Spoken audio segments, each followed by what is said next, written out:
কালকে না দিঠির একটা অনুষ্ঠান আছে, কাছাকাছি আছে। তোমার যদি শরীর ঠিক থাকে তুমি কালকে একবার যেতে পারো। ডিঙ্কারও একটা অনুষ্ঠান আছে এর মধ্যে, তবে সেটা অনেক দূরে, আমার মনে হয় না সেখানে তুমি যেতে পারবে। গেলে অবশ্য খুশি হতো। না, হতো না।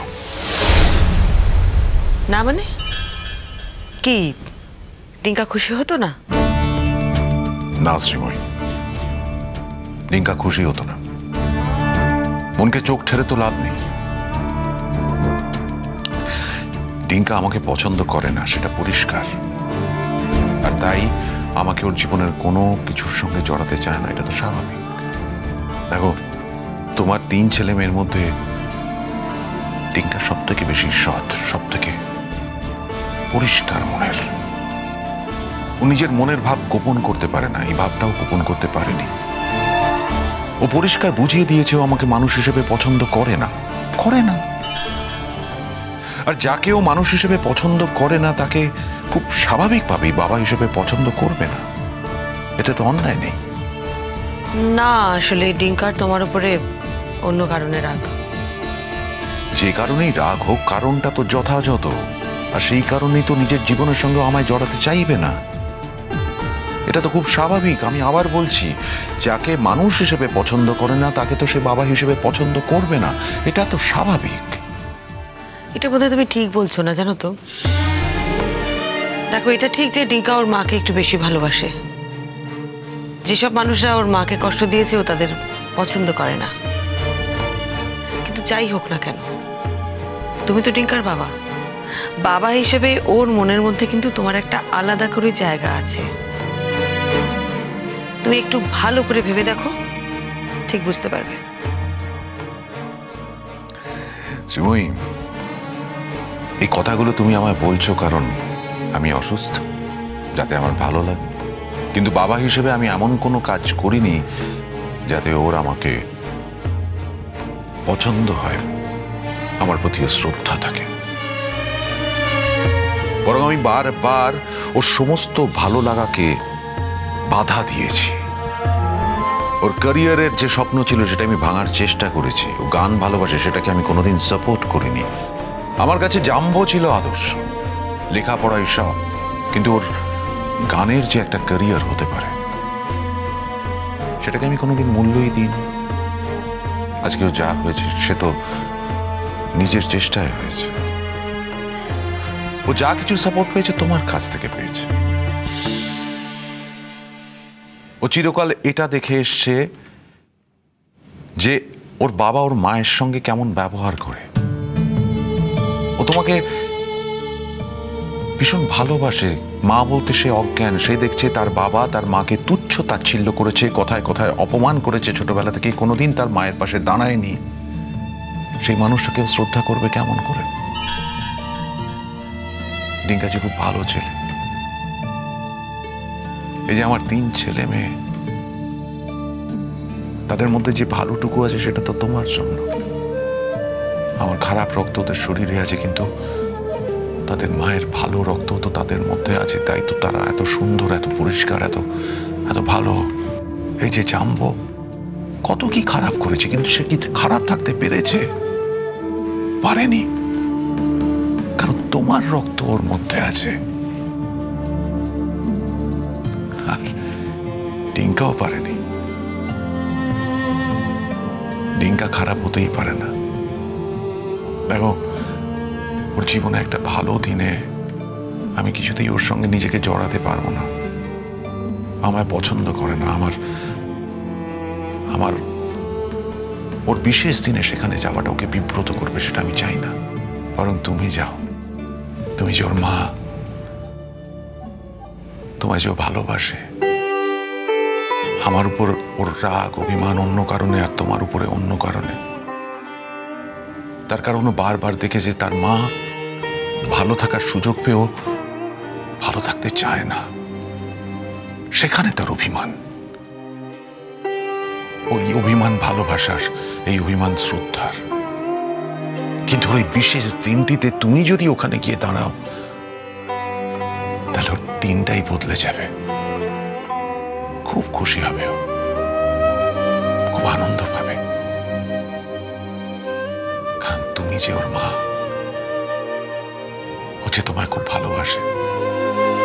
দেখো, ওর ব্যক্তিগত জীবন এমনটা তো হওয়ার কথা ছিল না। ওর বিয়েটা তো ঠিকঠাক হলো না। এত ভালো একটা ছেলের দাম্পত্য জীবন এরকম, এটা তোকে কষ্ট দেয়। সেটা তো তোমাকেই সামলাতে হবে, তোমাকে ওর পাশে দাঁড়াতে হবে। আমার কাছ থেকে কোনো কিছুই আশা করে না, তার কারণ আমি যে কোনোদিন কারোর জন্য কিচ্ছু করিনি। সারা জীবন নিষ্ক্রিয় হয়ে থেকেছি, শুধু নিজের স্বার্থের পিছনে ছুটেছি, নিজের স্বার্থের পিছনে। দেখো, আমার মনে হয়েছিল তোমাকে বলা দরকার, তাই বললাম। বাকিটা তোমার বিবেচনা। রোহিত বাবু কি ফিরে গেছেন? না। কেন? না, উনি সেদিন হঠাৎ জুনগুকে নিয়ে এলেন, তারপর চলেও গেলেন। উনি বলছিলেন না উনি হয়তো চলে যেতে পারেন, তাই জিজ্ঞেস করছি। না, সম্ভবত এখনো ফিরে যাননি। এই মানুষটাকে না তুমি দেশ ছাড়া করলে। আমি? তুমি যদি এই মানুষটার জীবনে যেতে, তাকে হয়তো সমস্ত সম্পর্ক ছিন্ন করে এভাবে চলে যেতে হতো না। শোনো, তুমি যেভাবে নিজেকে আয়নায় দেখো, তুমি যদি একই রকম ভাবে আমাকে দেখতে চাও, সরি, আমি তোমাকে একদম খুশি করতে পারবো না। আমি তোমাকে আগেও বলেছি, রোহিতদার কাছে যদি আমার যাবার হতো, আমি অনেক আগে গেলে ভালো হতো। এখন না, আমার বিয়ের আগে যদি যেতাম মানাতো। এখন কি করে যাবো বলো তো?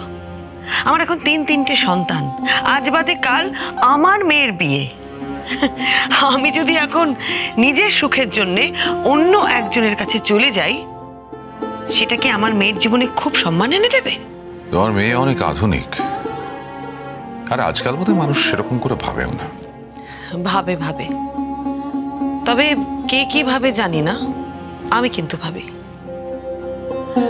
আচ্ছা, একটা কথা আমাকে বলো তো, আমাকে কারুর কাছে যেতে হবে কেন? মানে আমি কি একা থাকতে পারি না? এই যে আজ আমি এত কষ্ট করে নিজের পায়ে দাঁড়িয়েছি, এই জায়গাটা এসে পৌঁছেছি, তো আমি তো সুন্দরভাবে নিজের মতন থাকতে পারি। আমি না একদম চাই না যে আমার ছেলে মেয়েদের দিকে কেউ আঙুল তুলে বলুক যে তাদের মা নিজের স্বার্থের জন্য তাদের ছেড়ে চলে গেছে। তোমার সঙ্গে যখন আমার বিরোধ হয়েছিল, তখন তুমি দিদিকে নিয়ে চলে গিয়েছিলে। হ্যাঁ, দিদি অবশ্য নিজের ইচ্ছেতে গিয়েছিল। ও চলে গেলেও আমি কিন্তু ওকে ছাড়িনি। আমি প্রত্যেকটা মুহূর্তে কিন্তু দিদির খবর নিয়েছি। আমার জীবনটা আমার ছেলে মেয়েকে ঘিরে, তাদের আমি এক মুহূর্তের জন্যও ভুলে যেতে পারিনি। আমি একদম চাই না আমার জন্য আমার ছেলে মেয়েদের জীবনে কোনো রকম দুর্যোগ নেমে আসুক। কিছু না করেই কত কথা শুনতে হয় আমাকে। এই যে কিয়া, কত অপমানজনক কথা বলে আমাকে, কত উল্টোপাল্টা কথা বলে, কিন্তু ওর চোখে চোখ রেখে আমি প্রত্যেকটা কথার জবাব দিতে পারি। কেন জানো? তার কারণ হলো আমি কোনো অন্যায় করিনি তাই। কিন্তু আজ যদি আমি একটা অন্য জীবনে চলে যেতাম, কারোর সাথে আমার কোনো সম্পর্ক হতো, আমি কি পারতাম এটা করতে? কারো চোখে চোখ রেখে আমি কথা বলতেই পারতাম না। শুধু সেই জন্যই দেখো, আজ যদি আমার ছেলে মেয়ে না থাকতো, আমি কিছু একটা ভেবে দেখলেও দেখতে পারতাম,